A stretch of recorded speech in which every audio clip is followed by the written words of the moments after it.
প্রিয় লিসেনার্স, আসসালামু আলাইকুম। পবিত্র ঈদ উল আজহা উপলক্ষে ঈদ স্পেশাল এপিসোডের দ্বিতীয় আয়োজনে আপনাদের সকলকে স্বাগত জানাচ্ছি। আশা করি সবাই ভালো আছেন, সুস্থ আছেন। প্রথম যে ঘটনাটি আমি আপনাদের সাথে শেয়ার করতে যাচ্ছি, এই ঘটনাটি গ্রামের দারুণ একটি ঘটনা, আর এই ঘটনাটি আপনাদের সকলের কাছে ভালো লাগবে বলে আমার বিশ্বাস। তো চলুন কথা না বাড়িয়ে মূল ঘটনাতে চলে যাই। ঘটনাটি যিনি বলেছেন তিনি সৌমিত্র রায়ের দাদা শ্রীবাস দাস। শ্রীবাস দাস দাদুর বেশ কয়েকটি ঘটনা কিন্তু ইতিমধ্যে আমরা প্রচার করেছি, আর ওনার কাছ থেকেই এই ঘটনাটি সৌমিত্র রয় শুনেছেন। এমনকি সৌমিত্র রয় তার বাবার কাছেও এই ঘটনাটি শুনেছেন, এবং এই গ্রামের অনেকেই নাকি এই ঘটনাটি জানেন। ঘটনাটি অনেক আগের, সেই ব্রিটিশ পিরিয়ডের হবে।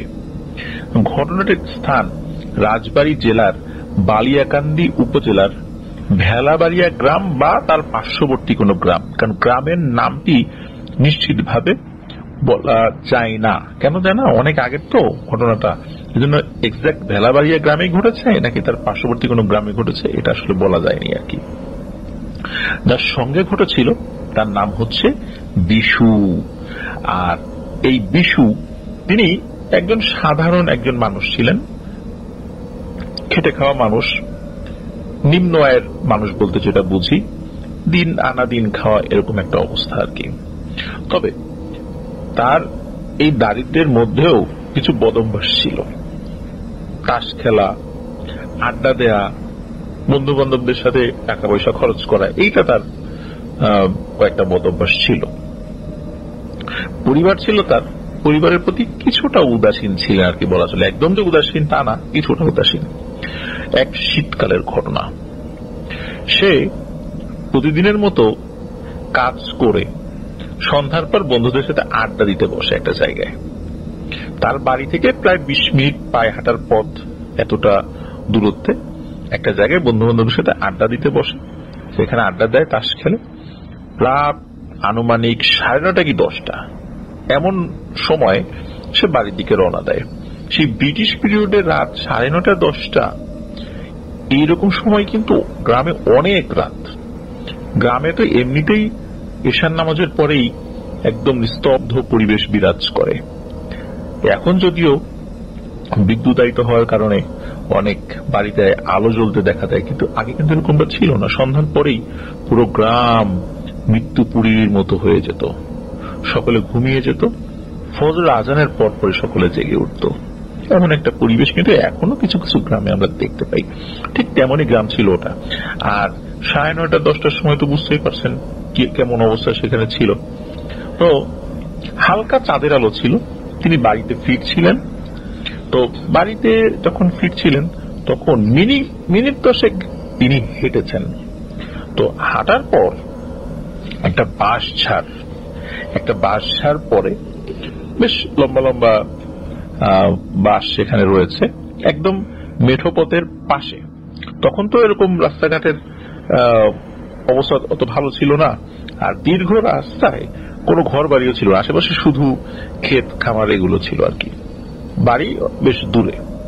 তো উনি যখন বাঁশঝাড়ের কাছে এসেছেন তখন উনি অন্ধকারের মধ্যে হঠাৎ করে দেখতে পান, পা কেবল ফেলবেন এর ঠিক আগে উনি দেখতে পান একটা লম্বা বাঁশ একদম আড়াআড়ি হয়ে রাস্তা আগলে পড়ে রয়েছে। এবং উনি ওই বাঁশের গোড়ার দিকে খেয়াল করেন। উনি দেখেন মনে হচ্ছে ওই গোড়ার দিকে কেউ চেপে ধরে ওই বাঁশটিকে শুইয়ে রেখেছে। এখন বিশু সে কিন্তু গ্রামের লোক, রাতের বেলা এই ধরনের সমস্যা টুকটাক হতে পারে এবং এটার প্রতিকার কি সে কিন্তু জানত। সে বুঝতে পেরেছিল যে এখন যদি আমি কোনো মতে বাঁশের উপরে পা দিই, ওই বাঁশটি সাঁ করে খাড়া হয়ে যাবে, আর তখন তার অবস্থা যে কি হবে তা আল্লাহ মাবুদ ভালো জানেন। বিশু তখন কি করে, সে ছোট্ট কোনো লাঠি বা কোনো লম্বা কোনো কিছু খুঁজতে থাকে এবং সে একটা পেয়েও যায়। বাঁশের কঞ্চি, শুকনো কঞ্চি বা একটা পাটখড়ি এরকম কিছু একটা পায়। সে পাওয়ার পর সে বাঁশের কাছে গিয়ে আস্তে করে ঠাস করে একটা টোকা দেয়। টোকা দেওয়ার সাথে সাথে ওই বাঁশ সাঁ করে দাঁড়িয়ে যায়। যদি কোনো স্প্রিংকে চেপে ধরে রাখা হয়, হঠাৎ করে যদি সেই স্প্রিংকে ছেড়ে দেওয়া হয়, সেই স্প্রিংটা কিভাবে সাথে সাথে তার আগের জায়গায় বা আগের স্রোতে ফেরত আসে, ঠিক তেমনি ওই বাঁশটা স্প্রিং এর মতো দাঁড়িয়ে যায়। বিশু কিন্তু জানতো যে এরকমটাই হবে, কারণ তিনি ময়মুরব্বীদের কাছ থেকে শুনেছিলেন যদি বাঁশ এরকম রাস্তার উপর এই অবস্থায় থাকে তাহলে পার না হয় এরকম কাজ করলে বাসটি সোজা হয়ে যাবে, তখন সে পার হতে পারবে। তো বিশু কি করে, সে ওখান থেকে এক দৌড় দেয়, কারণ তার বাড়ির দূরত্ব ছিল পায়ে হেঁটে 10 মিনিট, দৌড় দিলে 3 থেকে 4 মিনিটের মধ্যে সে বাড়িতে পৌঁছে যাবে।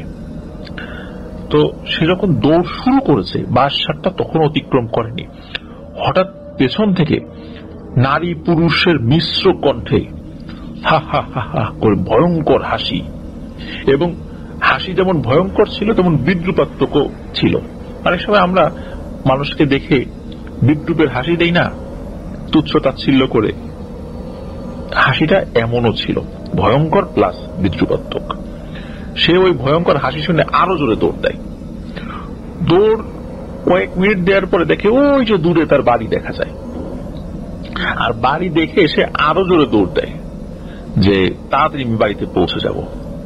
কিন্তু একই, সে খেয়াল করছে সে যত জোরেই সে দৌড়াচ্ছে, কিন্তু মনে হচ্ছে যে তার সেই দৌড়ের গতির সাথে তাল মিলিয়ে তার বাড়িটা তার কাছে না এসে আরো দূরে সরে যাচ্ছে। সে যত দূরে দৌড়ায় দেখে তার বাড়ি আরো দূরে সরে যাচ্ছে, আরো দূরে সরে যাচ্ছে, মানে তার বাড়িটা তার দৃষ্টি সীমার বাইরে চলে যাচ্ছে, এমন একটা অবস্থা। সে চিন্তা করছে কি ব্যাপার, আমি কি রাতের বেলা চোখে ভুল দেখছি নাকি? দৌড় দিচ্ছি, বাড়ি তো কাছে আসবে, কিন্তু দূরে সরে যাচ্ছে কেন? এটি আসলে বিশু বুঝতে পারছে না। সে এমন ওই সময় ভয় পাচ্ছিল যে খালি চিন্তা করছে ওই যে সামনে আমার বাড়ি, সামনে যে রাস্তায় পাই আমি দৌড় দিব। এখন রাস্তা যে সে আসলে কোন দিক দিয়ে দৌড়াচ্ছে এটা সে নিজেও বুঝতে পারছে না। এভাবে দৌড়াতে দৌড়াতে হঠাৎ করে সে নিজেকে আবিষ্কার করে এমন একটা জায়গায়, তার সামনে একটা বড় পুকুর, এবং সে নিজেকে আবিষ্কার করে সে মূল রাস্তা থেকে অনেকটা ঢালু জমিতে নেমে এসেছে, এবং তার সামনে একটা পুকুর, আর একটু হলেই সে পুকুরের মধ্যে পা দেবে আর কি। তখন সে চিন্তা করে, আরে আমি এই গ্রামে বড় হয়েছি, ছোটবেলা থেকে ঘুটঘুটে অন্ধকারে ছেড়ে দিলেও আমি আমার বাড়িতে আসতে পারবো, কিন্তু আমার বাড়িতে আসার সময় তো কোনো পুকুর পড়ে না, তাহলে আমি কোথায় আসলাম? এই চিন্তা করছে। এই চিন্তা করতে করতে হঠাৎ করে এমন একটা শব্দ শুরু হয়।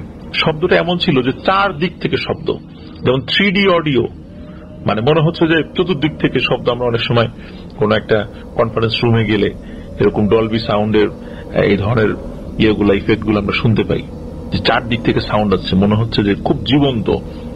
এই রকমের চতুর্দিক থেকে সাউন্ড আসছে, অট্ট হাসির শব্দ, আর ভয়ঙ্কর এবং বিদ্রুপাত্মক হাসি। শুধু হাসি শুনে যদি বিষয়টা শেষ হতো তাহলে ভালো হতো, কিন্তু বিষয়টা এখানেই শেষ হয়নি। একটা পর্যায়ে প্রচন্ড জোরে মাথার পেছনে বিশু আঘাত পায়, এবং সেখানেই সে সেন্সলেস হয়ে পড়ে যায়।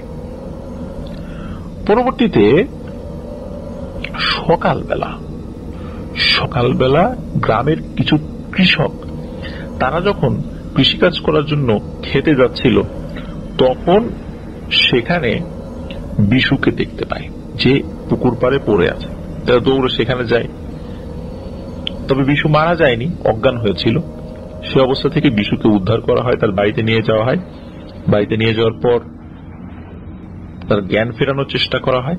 আর গ্রামে তো ওই সময় ডাক্তার তো এরকম পাওয়া যেত না, এই ঝাড়ফুঁক, কবিরাজি বিদ্যা, এগুলোর প্রতি মানুষ নির্ভরশীল ছিল। তো শুরুতে তো তারা বোঝে নাই যে বিশু ওখানে কি করলো, কি হয়েছিল।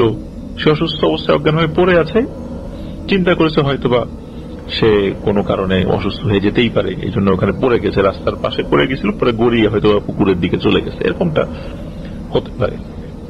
তো একজন কবিরাজকে ডেকে আনা হয়, তো কবিরাজ তাকে ঝাড়ফুঁক করেন, আর এমনিতে নর্মাল যে সাধারণ টোটকা চিকিৎসা সেগুলো করার মাধ্যম দিয়ে তার জ্ঞান ফেরানো হয়। জ্ঞান ফেরার পর সে যখন সবাইকে দেখে একটু স্বাভাবিক হয়, তখন জিজ্ঞেস করা হয় যে তুমি ওইখানে কি করতেছিলা? বলে আমি তো বাড়িতে ফিরতেছিলাম, এই এই ঘটনা। তখন যারা যে কৃষকরা তাকে উদ্ধার করে নিয়ে এসেছে, তখন তারা বলে যে তোমার বাড়ি কোথায় আর তুমি গেছিলা কোথায়? তুমি যে পুকুরের পাড়ে গেছিলা সেটা তো তোমার বাড়ি থেকে আরো অনেক দূরে, উল্টো ডিরেকশনে, মানে তোমার বাড়ি যেদিকে ওটা তার উল্টো দিকে, তুমি ওইখানে গেলা কেন? তখন তিনি বলেন যে তিনি কিভাবে ভয়ানক এই কানা ভুলোর খপ্পরে পড়েছিলেন।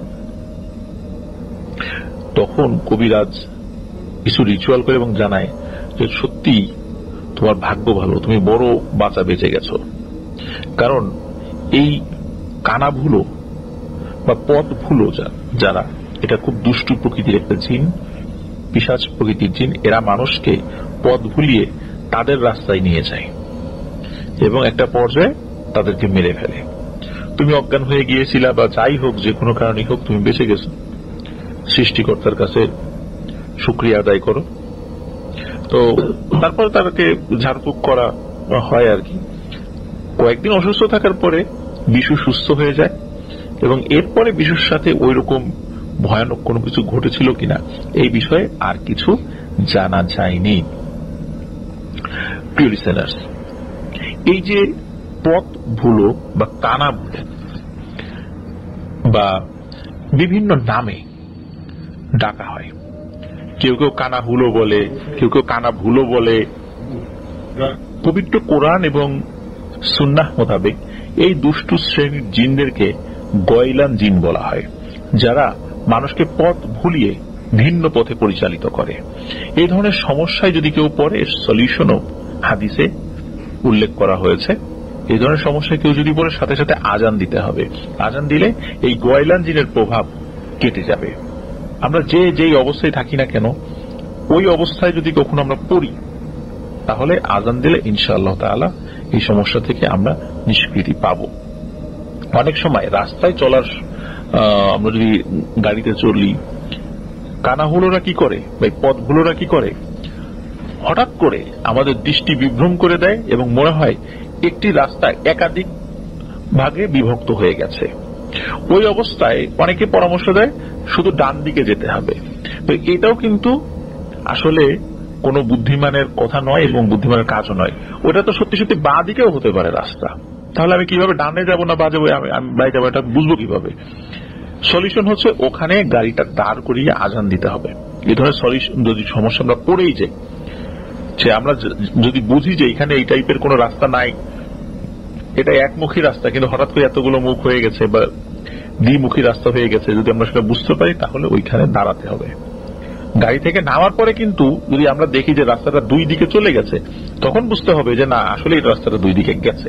কিন্তু গাড়ি থেকে নামার পরে যদি আমরা দেখি রাস্তাটা একদিকে, তাহলে আমরা একদিকে চলে যাব। কিন্তু আমরা যদি নিশ্চিত হই, ওই অবস্থাতেও দেখি যে রাস্তা একাধিক ভাগে বিভক্ত হয়ে গেছে, তাহলে নিশ্চিতভাবে সেখানে আজান দিতে হবে। ইনশাআল্লাহ আজান দেওয়ার সাথে সাথে আমরা আমাদের সেন্সে ফেরত আসবো এবং গয়লান জিনের প্রভাব থেকে আমরা ইনশাআল্লাহ মুক্ত হয়ে যাব।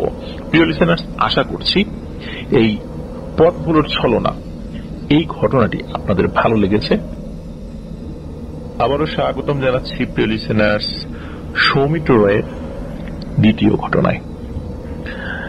এবারের ঘটনাটি তিনি সংগ্রহ করেছেন গাজীপুর জেলার কালীগঞ্জ উপজেলার জয়রামবের গ্রাম থেকে। জয়রামবের গ্রামের পাশ দিয়ে নাকি একটি বিল রয়েছে, সেটাকে বিল বেলাই বা বেলাই বিল বলা হয়। আর সেখানে রয়েছে একটি অনেক পুরানো হিজল গাছ। এই হিজল গাছ নিয়ে কিন্তু স্থানীয় লোকদের মাঝে অনেক ধারণা প্রচলিত আছে। অনেকেই নাকি ধারণা করেন এই হিজল গাছের অলৌকিক ক্ষমতা রয়েছে। আসলে কি হিজল গাছের অলৌকিক কোনো ক্ষমতা রয়েছে, নাকি ওই গাছকে কেন্দ্র করে আশ্রয় গ্রহণকারী অন্য কারো কোনো অলৌকিক ক্ষমতা রয়েছে? চলুন এই গাছকে কেন্দ্র করে ছোট ছোট কয়েকটি ঘটনা প্রথমে বলে মূল ঘটনার দিকে চলে যাব। সাল 1997। স্থানীয় দুটি বাচ্চা তারা বিকালের দিকে বাজারের দিকে যাচ্ছিল। তো ওই হিজল গাছের নিচে অনেকেই বিভিন্ন পয়সা জাতীয় জিনিস রেখে দিত। অনেকেই ওই গাছকে কেন্দ্র করে তাদের ভিতরে যে ধারণা রয়েছে সেই ধারণা থেকে অনেক সময় নিজের মনস্কামনা পূরণের জন্য কেউ অনেক নিয়ত করে না, এবং ওই নিয়তেরই একটা অংশ হিসাবে ওই গাছের নিচে বিভিন্ন পয়সা, 1 টাকা মানে বা কয়েন যেগুলো আছে এগুলো ফেলে রাখতো অনেক আগে থেকেই আর কি। তো কেউ কিন্তু ওটা ধরতো না। দুটা বাচ্চা হলেও তার বয়স কিন্তু মানে একদম যে ছোট বাচ্চা তা না, তারা সেটা বুঝতে পারে যে কোনো ভালো মন্দ এরকম বয়সে তারা উপনীত হয়েছিল। বয়স একজনের 9-10 বছর এরকম বয়স ছিল আর কি। তো দুটো বাচ্চা যাচ্ছিল, এদের মধ্যে একজন বাচ্চা সে বলে, এই আমরা এখান থেকে একটা পয়সা নেই, বাজারে গিয়ে কিছু কিনে খাই আমরা। আরেকটি বাচ্চা বলে, না আমি এটা নেব না, এটা নিলে কোনো যদি সমস্যা হয়। কেউ তো নেয় না, কাউকে তো নেয়া দেখি না, সবাই তো মানা করে এখান থেকে পয়সা নিতে, তো নেওয়া যাবে না। আরেকটা বাচ্চা বলে, না আমি নেব। আরে কি হবে, কিচ্ছু হবে না। তো ওই বাচ্চাটা নেয় না, কিন্তু আরেকটা বাচ্চা নেয়। তো কিছু দূর যাওয়ার পর ওই বাচ্চার মনের মধ্যে কি একটা আসে, বলে আমি যাব না বাসায়, মানে বাজারের দিকে যাব না, আমি বাড়িতে চলে গেলাম।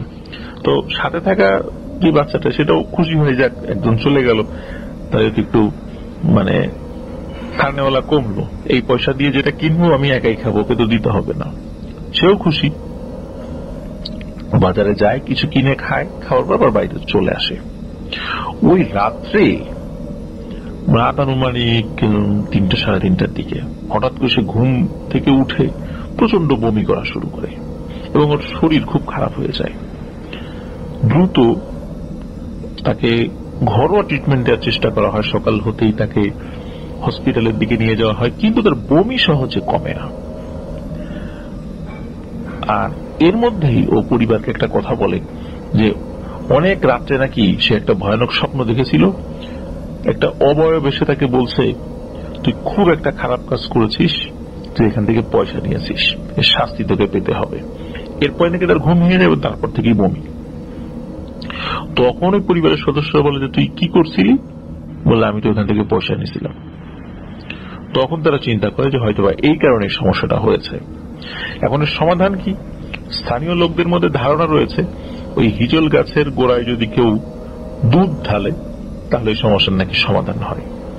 তো সেই ধারণার বশবর্তী হয়েই তারা সেখানে দুধ ঢালে এবং অদ্ভুতভাবে তার বাচ্চাটি সুস্থ হয়ে যায়।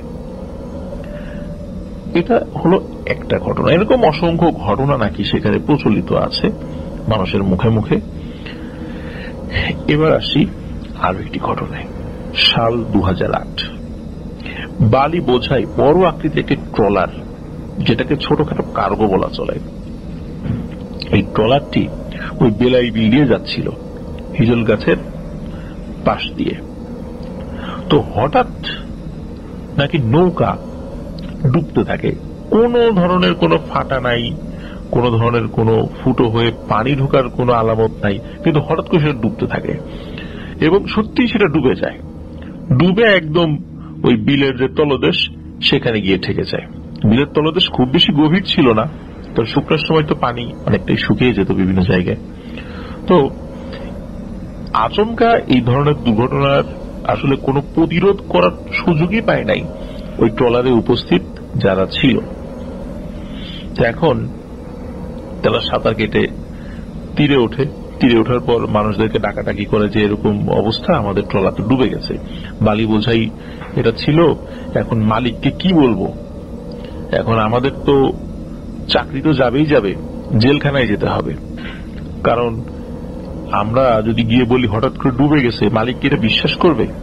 নিশ্চয়ই বিশ্বাস করবে না। এখন আমরা কি জবাব দিব? আপনারা যেভাবে হোক এটা উঠানোর ব্যবস্থা করেন। বালি না হয় চলে গেল, এখন আমাদের ট্রলার তো উঠাতে হবে। বলে যে বালি বোঝাই ট্রলার ডুবে গেলে এই ট্রলার ওঠানো কি চারটিখানি কথা? ফাঁকা ট্রলার হলে কিন্তু একটা কথা থাকে, কিন্তু বালি বোঝাই ট্রলার এটা কিন্তু চারটিখানি কথা না।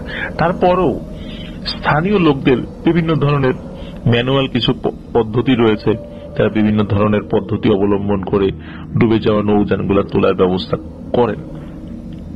প্রথমে কিছু লোক যারা ডুবুরি স্থানীয় যারা আছে তারা বলে যে আগে অবস্থানটা দেখতে হবে। এটা কিন্তু দিনের বেলার ঘটনা আর কি, পুরো দিনের বেলা, রাতের বেলার কোনো ঘটনা না। তো তারা আসে, কয়েকজন আসে, ডুব দেয়, খুব তো বেশি গভীর না, কিন্তু ডুব দিয়ে দেখে যে এটা একদম তলায় গিয়ে ঠেকে গেছে, এবং এমন ভাবে ঠেকে গেছে এখানে যদি কোনো টিউব বা ফাঁকা কোনো ওই ড্রাম গুলা বেঁধেও দেওয়া হয় এটার সাথে, তো এটা এখান থেকে মানে ওঠানো অনেকটা টাফ। কারণ ভারী ট্রলার ছিল, তো বালি বোঝাই ছিল, ওটা একদম সরাসরি মানে নিচে গিয়ে হিট করেছে, আর নিচের পানি তো কাদা পানি, সেখানে অনেকটা গেড়ে গেছে, এটা ওঠানোটা অনেক কঠিন হবে। তখনও কিন্তু মালিককে কিছু বলে নাই যে এটা ডুবে গেছে, ওরা চেষ্টা করছিল কোনো না কোনো ভাবে এই জিনিসটা উদ্ধার করার জন্য, তারপর মালিককে জানাবে। এর মধ্যে একজন মুরব্বী বলে যে আচ্ছা তোমরা কি ওই হিজল গাছের ওখানে গিয়ে কোনো কিছু করছিলা নাকি? ওরা বলে না, আমরা হিজল গাছের কি করবো, আমরা তো কোনো সমস্যা করি নাই। বলে না কোনো ঘটনা তো ঘটছে, বলো তো কোনো সমস্যা হয়েছে কিনা। তো ওরা তা কিছু মনে করতে পারে না। তখন বলে হ্যাঁ, এই যে একটু আগে মানে এটা ডুবে যাওয়ার আগে আমরা ওইখানে ওই পাড়ে ট্রলার ভিড়িয়েছিলাম, ভেড়ার পরে আমরা সেখানে বিশ্রাম নেই, ওই হিজল গাছের নিচেই খাওয়া দাওয়া করি। তো ওরা আবার মুরগির মাংস খেয়েছিল। তো এখন মুরগির মাংস খাওয়ার পরে কি হয়েছে, একজনের ওই দাঁতে ওই মাংসের অংশ বিশেষ লেগেছিল। এখন সে কি করেছে, ওই হিজল গাছের একটা পাতা ছিঁড়েছে, পাতা ছিঁড়ে ওই বোটার অংশ থেকে পাতার যেই আর দুই পাশে দুই অংশ থাকে সেটা ছিঁড়ে ফেলেছে, এবং ওই মাঝখানে যেই মানে শীতদানের মতো একটা অংশ থাকে সেই জিনিসটা নিয়েছে। এটা দিয়ে সে টুথপিকের মতো মানে একটা দাঁত খোঁচানোর কাজ করার চেষ্টা করেছে। এখন ওই জিনিসটা তো একটু নরম, ওইটা দিয়ে তো আর টুথপিক বা দাঁত খোঁচানোর কাজ হয় না, মানে যতটুকু হয় তার মনের সান্ত্বনা যতটুকু সে করতে পারে আর কি, যেটা করেছে। আরেকজন আবার কি করেছে, ওই হিজল গাছের ওইখান থেকে একটা চিকন একটা শুকনো ছোট্ট একটু ডাল, মানে একদম চিকন একটা ডাল থাকে না গাছের ডালের কোনায় কোনায় এরকম থাকে আর কি, ওইরকম একটা হালকা করে ভেঙে নিয়ে সে কান খুঁচিয়েছে। তো এতটুকুই তারা করেছে, আর কিচ্ছু করেনি। তখন উপস্থিত সবাই বলে যে তোমরা তো এই যে কাজটা করছো না জানে করে ফেলছো, এই কাজটা তো করা ঠিক হয় নাই, এই গাছ নিয়ে তো অনেক কথা প্রচলিত আছে, এখানে তো কেউ পাতা টাতা ছেড়ে না, ওরকম ডাল টালও ভাঙে না। এখন কি করণীয়? এখন করণীয় তো একটাই, যে এই ধরনের কোন সমস্যা যদি কেউ পড়ে এই হিজল গাছের এখানে তোমাকে দুধ ঢালতে হবে। আর এই গাছে যারা আছে তারা তো খুব রাগ করেছে নিশ্চয়ই, তো তাদের কাছে ক্ষমা চাইতে হবে। তো এখন তারা কি করবে, বাধ্য হয়ে তারা স্থানীয় বাজার থেকে দুধ কিনে আনে এবং হিজল গাছের গোড়ায় ঢেলে, এবং তারা ক্ষমা চায় যে আসলে এই গাছে যারা আছেন আমাদের ভুল হয়ে গেছে, আমরা তো বুঝতে পারিনি যে এই গাছের কোনো ক্ষতি করা যাবে না, আপনারা এখানে থাকেন, তো এরকমটা আমরা আর কখনো করবো না, এটা আমাদের অন্যায় হয়েছে, না জেনে করে ফেলছি। তো এইভাবে তারা খুব অনুনয় বিনয় করতে থাকে, এবং অদ্ভুত ব্যাপার হলো তারা এরকম অনুনয় বিনয় করছে সকলের সামনেই। ওই যে যেই একটু অদূরে পানির তলায় ওই ট্রলারটি ডুবেছিল সেটি আস্তে আস্তে আস্তে আস্তে ভেসে উঠেছে। এটা অনেকেই দেখেছে, 2008 সালের একটি ঘটনা এটা। তো যাই হোক, এরকম একটি ঘটনা সকলের সামনে ঘটলো। এর ফলে কি হলো, ওই গাছের প্রতি, ওই গাছের যে অলৌকিক ক্ষমতা আছে, আসলে সবাই তো জানে না যে ওই গাছের নিজস্ব কোন অলৌকিক ক্ষমতা থাকে না। ওই গাছে যদি কেউ বসবাস করে সে হয়তোবা তাদের ক্ষমতায় মানুষকে মানে প্রভাবিত করতে পারে। তো যাই হোক, এতে করে মানুষের বিশ্বাস আরো বেড়ে যায়। এখন এই যে গাছ নিয়ে যে এত কথা চারদিকে প্রচলিত আছে, বিভিন্ন অলৌকিক কথাবার্তা, ক্ষেত্র বিশেষে অনেক গুজবও প্রচলিত আছে। তো স্থানীয় একটা ছেলে, সে খুব ডানপিটে, দুষ্টু প্রকৃতির এবং খুব সাহসী, সেই সবে কিছু বিশ্বাস করে না। তো সে চ্যালেঞ্জ করে যে ওই হিজল গাছের ওইখানে কি আছে আমি দেখব, কই এত লোকে এত কিছু দেখে, আমি তো কিছু দেখলাম না, আমি দেখব। বলা বাহুল্য, ওই হিজল গাছের কাছাকাছি একটা বাড়ি রয়েছে। ওই বাড়িতে ওই এলাকার একজন চৌকিদার থাকে, সেই চৌকিদারের নাম হচ্ছে রেহাতুল্লাহ। তো এই রেহাতুল্লাহ ওইখানে আশেপাশে পাহারা দেয়, যার কারণে হিজল গাছের অদূরে স্থানীয় লোকজন তার একটি ঘর নির্মাণ করে দিয়েছে।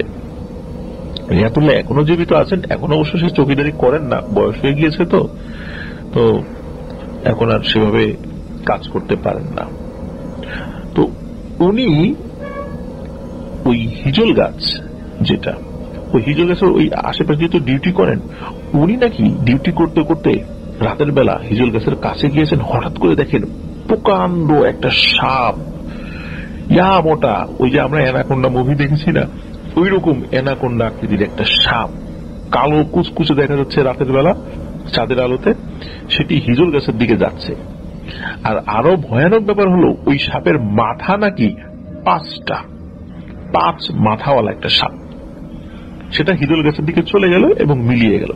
তিনি ভয়ে একদম ঠায় দাঁড়িয়েছিলেন। উনি ভয়ে মানে সামনে পিছনে ডানে ভাই কোনো দিকে যেতে পারছিলেন না, চুপ করে দাঁড়িয়েছিলেন। তো ওই রেহাতুল্লাহ দাদু যিনি, ইনি তো অনেক প্রবীণ একজন মানুষ, ওই হিজল গাছ সম্পর্কে তার অনেক জানাশোনা আছে। কিন্তু আপনারা প্রিয় লিসেনার্স কেউ যদি উনার সাথে দেখা করেন, গিয়ে জিজ্ঞেস করেন, উনি কোনো কথাই বলতে চাইবেন না শুরুতে। হয়তোবা তাকে যদি আপনারা ভালো করে রিকোয়েস্ট করেন, অনুনয় বিনয় করেন, তখন হয়তোবা কিছু উনি বলতে পারেন। এমনিতে গেলে কিন্তু উনি বলবেন, না এসব কিছু না, আমি কিছু দেখি নাই বা আমি কিছু জানি না, এগুলা বলবে, যেটা হয় আর কি সচরাচর। তো যাই হোক, এই রেহাতুল্লাহ দাদুকে ওই লোকটা বলে যে, দাদু আমাকে দেখাইতে হবে। এখন সে তো রাজি হয় না, খুব করে ধরছে। এখন স্থানীয় ছেলে এত করে ধরছে, ওরা ঠিক আছে দেখাবো, অমাবস্যা রাতে দেখা যাবে। তখন অমাবস্যা রাতের জন্য অপেক্ষা করতে হবে। অল্প কিছুদিনের মধ্যে অমাবস্যার রাত চলে আসে। তো সেও যথারীতি রাতের বেলা ওই হিজল গাছের অদূরে ওই রেহাতুল্লাহ দাদুর বাড়িতে গিয়ে তাকে ডাকাডাকি করে। রেহাতুল্লাহ দাদুও বের হন। তো রেহাতুল্লাহ দাদুর সাথে এসে যায়। এখন রেহাতুল্লাহ দাদু তাকে নিয়ে হিজল গাছের থেকে একটু দূরে একটা ঝোপের মধ্যে বসে। এখন ঝোপের মধ্যে বসেছে, আধা ঘন্টা, 1 ঘন্টা, 1.5 ঘন্টা হয়ে যায়, কোনো কিছুই কিন্তু আর দেখে না। আর এদিকে কিন্তু মশার কামড় চলছেই। কতক্ষণ আর মশার কামড় সহ্য করা যায়? প্রচন্ড বিরক্ত হয় সেই ডানপিটে ছেলেটি, বলে, দূর দাদু, এগুলো এখানে কিছু নাই, এসব বোগাস, মানুষজন সব উল্টাপাল্টা কথা বলে, এগুলো সব মিথ্যা কথা। কালকে সকালেই আমি বলবো সবাইকে যে অনেকক্ষণ অপেক্ষা করছি, কিছু দেখিনি। ওদিকে রেহাতুল্লাহ দাদু বলছে, আরে নাতি, অপেক্ষা করো, আর একটু ধৈর্য ধরো, রাত তো এখনো বেশি গভীর হয়নি, অপেক্ষা করতে থাকো। তখন ধৈর্য নিয়ে ওই ছেলেটি রেহাতুল্লাহ দাদুর সাথে অপেক্ষা করতে থাকে। হঠাৎ করে ওই ছেলেটি অন্য জগতের নাকি দৃশ্য দেখতে থাকে। কি যে দেখেছে সে বলতে পারে না। সে ভয়ে মানে কাঁপতে থাকে, চোখ বড় বড় হয়ে যেতে থাকে, শরীর ঘামতে থাকে, এবং এমন ভাবে ঘামছিল মনে হচ্ছিল সে সদ্য পানির নিচ থেকে ডুব দিয়ে এসেছে। ওদিকে রেহাতুল্লাহ দাদু উনিও বুঝতে পারছিলেন বিষয়টা। তখন তিনি কি করেন, ওই ছেলেটির হাত ধরে টানতে টানতে ওই ঝোপ থেকে বের হয়ে ওই ঝোপের পেছন দিক দিয়ে তাকে নিয়ে যেতে থাকেন। কিন্তু ওই ছেলেটি ওই যে হিজল গাছের দিকে তাকিয়েই আছে, মানে ও ঘাড় ফিরিয়ে তাকিয়ে আছে, কিন্তু ওই দাদু তাকে হাত ধরে টেনে নিয়ে যাচ্ছে। ওই রেহাতুল্লাহ দাদুও কিছু দেখেছিলেন সেখানে। ওই ছেলেটি নাকি এখনো জীবিত আছে। কিন্তু সবচাইতে রহস্যজনক ব্যাপার হচ্ছে, ওই ছেলেটি ওই রাত্রে কি দেখেছিল সে কিছুই বলতে পারে না, এবং সে কিছু বলেও না। সে সেই কথা জিজ্ঞেস করতে গেলেই মানে তার শরীর নাকি প্রকম্পিত হয়, কেঁপে ওঠে, ভয় পায়। কিন্তু কি দেখেছে সেটা সে কাউকে বলেনি। এমনকি রেহাতুল্লাহ দাদু কি দেখেছিল সেই ছেলেটি সেই বিষয়ে কিছু বলতে পারেন না। কিন্তু এটা সত্য, সে অত্যন্ত ভয়ানক কোনো কিছু দেখেছিলেন, এবং এতটুকু বলছে অন্য জগতের কিছু সে দেখেছিল, কিন্তু কি দেখেছিল সেটা কেউ জানে না। প্রিয় লিসেনার্স, ওই হিজল গাছকে ঘিরে আরো একটি কথা প্রচলিত আছে। অনেকেই নাকি দানবাকার একটা ঘোড়াকে দেখে। ঘোড়াটা নাকি আকাশ থেকে নেমে আসে, টকবক করে ছুটে চলে, ঘোড়ার পায়ের খুরের আওয়াজও নাকি পাওয়া যায়, এবং কারো কারো সাথে নাকি দূর থেকে ওই ঘোড়াটি দেখা হয়েছে। ঘোড়াটির চোখ লাল টকটকে, মনে হচ্ছে চোখ থেকে আগুন বের হচ্ছে। আর এই ঘোড়াটিকে নাকি অমাবস্যার রাত্রে ওই হিজল গাছের আশেপাশে দেখা যায়। আর ওই ভয়ানক সাপটি নাকি এত বড় ছিল, রেহাতুল্লাহ দাদু বলেছিলেন এটি যদি ফনা তোলে 5 মাথা নিয়ে, তাহলে সেটা 4-5 তলা বাড়ির উচ্চতার সমান হয়ে যাবে। মাটি থেকে তার ফনার উচ্চতাটা এইরকম হবে। প্রিয় লিসেনার্স, এই যে হিজল গাছ, এই হিজল গাছ কে দেখার জন্য আমাদেরকে আমন্ত্রণ জানিয়েছিল, যার কাছ থেকে এই ছমিচোরা ঘটনাটি সংগ্রহ করেছিল। প্রিয় লিসেনার্স, এখন যে ঘটনাটি আমি আপনাদের সাথে শেয়ার করতে যাচ্ছি, এই ঘটনাটি ঢাকার লালবাগের শহীদনগর থেকে আমাদেরকে পাঠিয়েছেন মোহাম্মদ আব্দুর রাজ্জাক। তিনি বর্তমানে চাকরি করছেন। তো ওনার পরিবারের সাথে ঘটে যাওয়া একটি ঘটনা তিনি আমাদের সাথে শেয়ার করেছেন। চলুন ঘটনাটি শুনে আসি। তো 2014 সালে উনি বেশ কিছু কালচারাল প্রোগ্রাম করতেন, আর ওই প্রোগ্রাম করতেই তিনি গিয়েছিলেন শরীয়তপুরের বৈশাখী পাড়া ঢালিবাড়িতে। তো ওখানে ওই প্রোগ্রাম করতে যাওয়ার পর একটি মেয়েকে তিনি পছন্দ করেন এবং পারিবারিকভাবেই তার সাথে তার বিয়ে হয়ে যায়। ঘটনাটা 2014 সালে। আর বিয়ের প্রায় 1.5 বছর পর ওনার স্ত্রী প্রেগনেন্ট হন। তো 3 মাসের মাথায়, ওনার প্রেগনেন্সির বয়স যখন 3 মাস, তখন এই আব্দুর রাজ্জাক ভাই যেটা করেছেন সেটি হলো যে ওনার ওয়াইফকে তার বাপের বাড়ি, মানে তার ওয়াইফের শ্বশুর বাড়ি রাখতে গিয়েছেন। তো সেদিন কি হয়, বিকেল বেলা এই আব্দুর রাজ্জাক ভাইয়ের হাত কোনো কারণে কিছুটা পুড়ে গিয়েছিল আগুনের আঁচ লেগে। তো শ্বশুর বাড়ি গিয়েছেন, হঠাৎ করে এই ধরনের একটা হাতে এই ধরনের সমস্যা হয়েছে। তো উনি ওনার ওয়াইফকে বলেন যে তুমি একটু মেহেদি পেরে নিয়ে আসো, ওই মেহেদি গাছ যেটা, ওখান থেকে কিছু পাতা পেরে নিয়ে আসো, আমাকে একটু বেটে দাও, তাহলে এটা লাগালে ঠিক হয়ে যাবে ইনশাল্লাহ। তো এটা মূলত আমাদের ঘরোয়া একটা চিকিৎসা আর কি। কোথাও আগুনের আঁচ লাগলে এটা করলে ফোসকা সহজে পড়ে না, এটা আমিও শুনেছি প্রিয় লিসেনার্স। তো যাই হোক, ওনার ওয়াইফ মেহেদি আনতে যায় এবং পাতা ছেড়ে নিয়ে এসে খুব অল্প সময়ের মধ্যেই অল্প পাতা তো বেটে তার হাতে লাগিয়ে দেয়। তো যাই হোক, এটা করার পর উনি হাতটা ধুয়ে ওয়াশরুমের দিকে যায়। তো ওয়াশরুম থেকে বেরোতে বেশ তার সময় লাগছে, অনেকক্ষণ, মানে বেরই হয় না। তো এরকমটা এত সময়টা কারো লাগে না আর কি। তো যাই হোক, বেশ খানিকক্ষণ পরে তিনি আসেন। তো ওই সময় আব্দুর রাজ্জাক ভাই উনি আবার স্মোকিং করতেন, ওনার স্মোকিং করার অভ্যাস ছিল আর কি। আর উনি মোবাইল ফোন চালাচ্ছিলেন ওই সময়টাতে। তো মোবাইল ফোন চালাচ্ছেন আর স্মোক করছেন, ওনার নজরটা আসলে মোবাইলের স্ক্রিনের দিকে। তার ওয়াইফ তার পাশে এসে কখন দাঁড়িয়েছে উনি খেয়ালই করেন নাই। কিন্তু কিছুক্ষণ পর তিনি গড়গড় গড়গড় শব্দ শুনতে পান। তিনি তাকিয়ে দেখেন তার ওয়াইফ বড় বড় চোখ করে তার দিকে তাকিয়ে আছে এবং তার ভেতর থেকে এক ধরনের গড়গড় গড়গড় শব্দ বের হয়ে আসছে। তো উনি বিষয়টা আসলে কোনো অস্বাভাবিকভাবে কিছু নেননি। আর তার ওয়াইফ যে এইভাবে বড় বড় চোখ করে তাকিয়ে আছে, উনি ওই মোবাইলের স্ক্রিন এবং মোবাইলের কোনো কিছু একটা দেখার কারণে এতটা সেখানে বিমোহিত ছিলেন যে এই বিষয়টা উনি খেয়াল করেছেন, কিন্তু এটা যে অন্য কিছু এটা উনি ভাবেন নাই। তিনি তার ওয়াইফের হাত ধরে ঘরের মধ্যে চলে আসেন। তো ওই রাত্রে তার শাশুড়ি পোলাও মাংস রান্না করে, যেহেতু জামাই এসেছে আপ্যায়ন করতে হবে। তো সবাই একসাথে খেতে বসেছে। তো তার ওয়াইফও বসেছে। তার ওয়াইফ খাবার খাচ্ছে, কিন্তু মানে মানুষ স্বাভাবিকভাবে হাতে খাবার নিয়ে মুখে পুরে দেয়, তারপর আস্তে আস্তে চাবিয়ে খায় বা চিবিয়ে খায় আর কি। তো তার ওয়াইফ অনেক বড় বড় মানে লোকমা, মানে আমাদের হাতে স্বাভাবিকভাবে যতটুকু খাবার আমরা মুখে পুরে দিই এর থেকেও আরো অনেক বেশি, মনে হচ্ছে এক মুঠ করে সে মুখে পোড়ার চেষ্টা করছে। তো এই দৃশ্য দেখে মানে সবাই খুব অবাক হয়, এবং এটা দেখে বিশেষ করে আব্দুল রাজ্জাক ভাই, তিনি শ্যালক, তিনি বলছেন যে কিরে আপা, তোর কি ভূতে ধরেছে নাকি, এভাবে খাচ্ছিস কেন?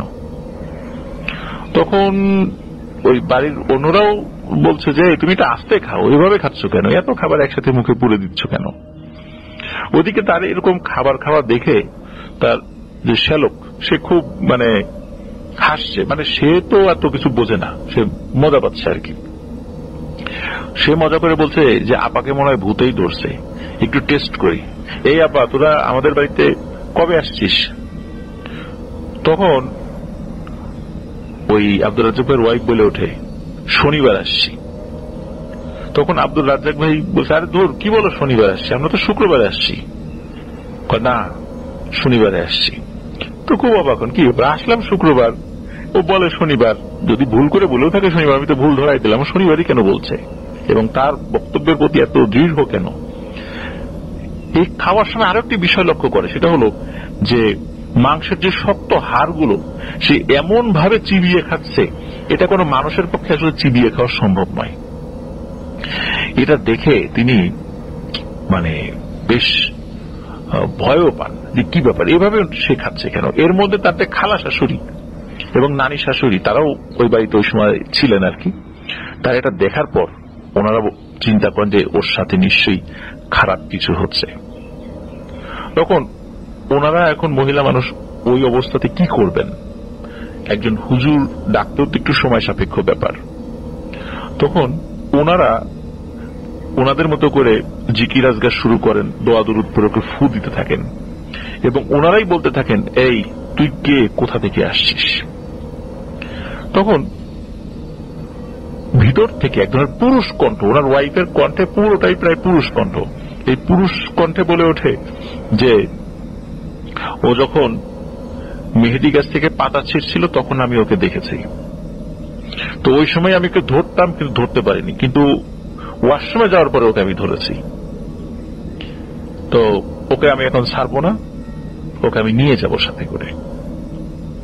তখন ওই বাড়ির অন্য যে মহিলা সদস্যরা তারা বলে যে না, তুই ওকে ছেড়ে দে, ও সন্তান সম্ভবা, ওকে ডিস্টার্ব করিস না, তোদের কি লাগবে বল, আমরা দেব, কিন্তু ওকে ছেড়ে চলে যা। বলে আচ্ছা ঠিক আছে, একটা খাসি দিবি এবং একটা মোরগ দিবি। তখন বলে যে না, ওর জামাইয়ের তো এত সামর্থ্য নাই, এখন খাসি কিনবে কিভাবে, একটা মোরগ দিব, যা তুই চলে যা। প্রথমে মানতেছে না, আচ্ছা ঠিক আছে মোরগ দিবি, কিন্তু মোরগটা একটা জায়গার কথা বলে ওইখানে রেখে আসবি, কাছাকাছি একটা জায়গা, ওই বাড়ির কাছে আর কি। বলে আচ্ছা ঠিক আছে দেব। এরপরে তিনি সেন্সলেস হয়ে যান, মানে আব্দুল রাজ্জাকের ওয়াইফ সেন্সলেস হয়ে যান।